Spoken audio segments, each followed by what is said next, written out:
दोस्तों आज हम बात कर रहे हैं 904 नंबर सब्जेक्ट कोड के आंसर की। तो चलिए स्टार्ट करते हैं इसके आंसर की को। यहाँ पर देखिए आपका ए बी सी डी जो भी आपके सेट हैं उनके आंसर की को चेक कर लेना। और यहाँ पे जो है आपके आंसर्स बता देता हूँ मैं फटाफट। पहला जो क्वेश्चन है इसमें पूछा गया है, प्राथमिक स्कूलों में किस कक्षा तक शिक्षा दी जाती है?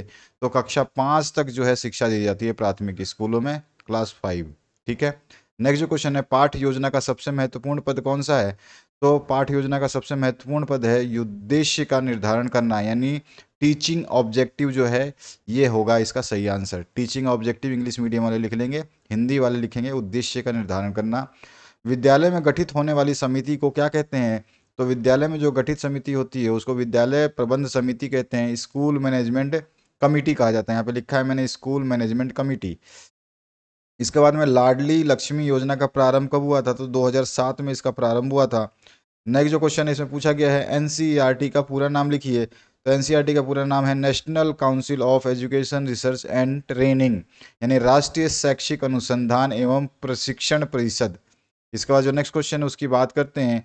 यहाँ जो है आपका पहला प्रश्न पूछा गया, विद्यालय समुदाय के जीवन का प्रतिबिंब है, ये कथन किसने कहा था? तो ये हुमायूं कबीर ने कहा है। यहाँ पे सी ऑप्शन जो है करेक्ट हो जाएगा। नेक्स्ट जो क्वेश्चन इसमें पूछा गया है, प्रबंध संबंधी विद्यालय की प्रभावशीलता को प्रभावित करने वाला कारक है। देखो प्रबंध संबंधी विद्यालय की प्रभावशीलता की बात हो रही है यहाँ पर। प्रभावशीलता में जो है आपका आ जाएगा समय सारणी, यानी कि ए ऑप्शन करेक्ट हो जाता है। इसके बाद जो नेक्स्ट क्वेश्चन है इसमें पूछा गया, प्रशासनिक नेतृत्व से आज से है। प्रशासनिक नेतृत्व से आज से होता है विद्यालय का श्रेष्ठ प्रबंधन। ठीक है। तो यहाँ पर जो है ए ऑप्शन करेक्ट हो जाएगा। इसके बाद जो नेक्स्ट क्वेश्चन है इसमें आपसे पूछा गया है, संविधान की किस धारा में सभी के शैक्षिक अधिकारों को सुनिश्चित किया गया है? तो संविधान का 21A और 45 धारा को शैक्षिक अधिकारों के लिए बनाया गया है, लेकिन आपके डीएलएड के हिसाब से आंसर जो होगा धारा 29, बी ऑप्शन जो है करेक्ट हो जाएगा। जीवन में सफलता प्राप्त करने के लिए अच्छा एवं स्वस्थ प्राणी होना आवश्यक है, ये किसने कहा है? तो ये हर्बर्ट स्पेंसर ने कहा है। यहाँ पे आपका ए ऑप्शन करेक्ट हो जाता है। इस तरह से आपका जो यहाँ पर आपका ये सी ऑप्शन हो जाएगा, यहाँ पर आपका ए ऑप्शन हो जाता है। इसके बाद जो है आपका administrative leadership means best management of school, ये आपका ए ऑप्शन हो जाता है।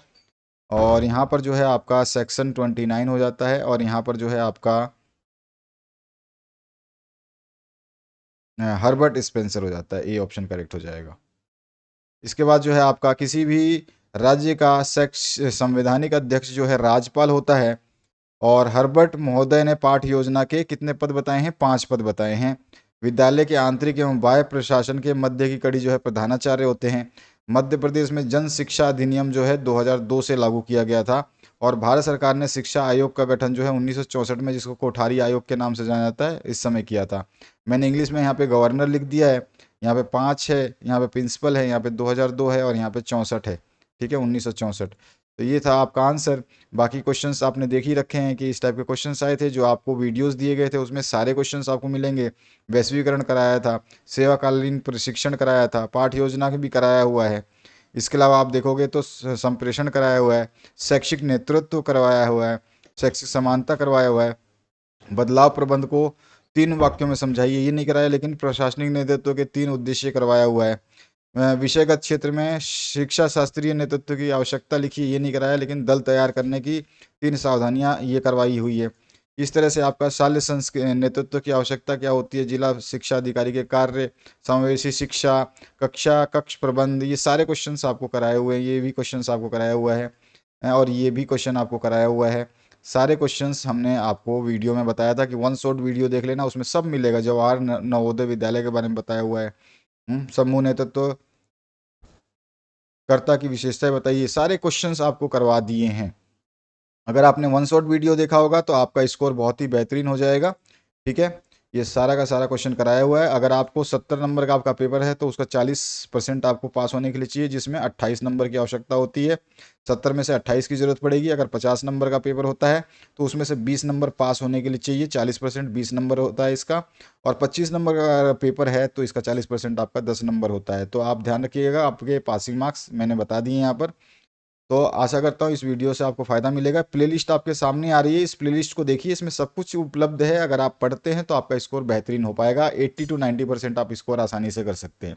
Thank you very much, have a good day.